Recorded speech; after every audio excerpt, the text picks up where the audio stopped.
Nude వీడియోలకి ₹1,00,00,000. ఇది advertisement కాదు, ఓ car driver ultimatum. అది కూడా ఓ వ్యాపారికి. ఇస్తారా చస్తారా అనే లెవెల్లో హుకుం జారీ చేశాడు. డర్టీ పిక్చర్ ముందు పెట్టి మరీ టార్చర్ ఏంటో చూపించాడు. ఇంతకీ న్యూడ్ వీడియోలు ఎవరివి?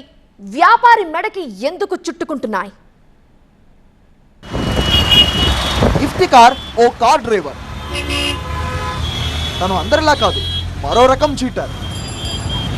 వృత్తి మాటను దగా చేయబోయి టాక్ ఆఫ్ ద టౌన్ గా మారాడు. హైదరాబాద్ బంజారాహిల్స్ లోని ఓ వ్యాపారి దగ్గర కార్ డ్రైవర్ గా పనిచేస్తున్నాడు ఇఫ్తికార్. రోజు ఇంటికెళ్లేవాడు, విధిగా డ్యూటీ చేసేవాడు.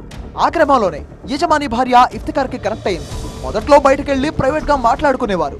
ఆ తర్వాత సన్నిహితంగా దగ్గరయ్యారు. అప్పుడే తెలివిగా వ్యవహరించాడు ఇఫ్తికార్. సన్నిహితంగా ఉన్న సమయంలో రహస్యంగా ఫోటోలు, వీడియోలు తీశాడు.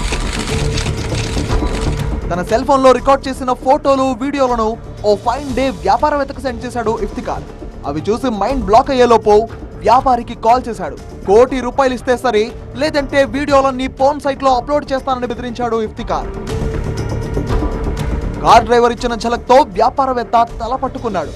ఎవరికి చెప్పాలి, ఎలా చెప్పాలి అని తనలో తానే కుమిలిపోయాడు. అయినా సరే ఇఫ్తికార్ వదల్లేదు. డబ్బులు డిమాండ్ చేస్తూ వేధిస్తూ వచ్చాడు. ఓ సందర్భంలో తన అడ్వకేట్ తో సంప్రదింపులు జరిపాడు ఆ వ్యాపారి. అయినా సరే కారు డ్రైవర్ కేర్ చేయలేదు. ₹1,00,00,000 ఇవ్వాల్సిందేనని, దీనికి ఎలాంటి మినహాయింపులు లేవని ఖరాఖండిగా చెప్పేశాడు. కారు డ్రైవర్ టార్చర్ భరించలేని వ్యాపారి బంజారాహిల్స్ పోలీసుల్ని ఆశ్రయించాడు. అయితే ఈ విషయం తెలుసుకున్న ఇఫ్తికార్ పత్తా లేకుండా పోయాడు. పోలీసులు మాత్రం కార్ డ్రైవర్ బ్యాక్గ్రౌండ్ ఆరా తీసే పనిలో పడ్డారు.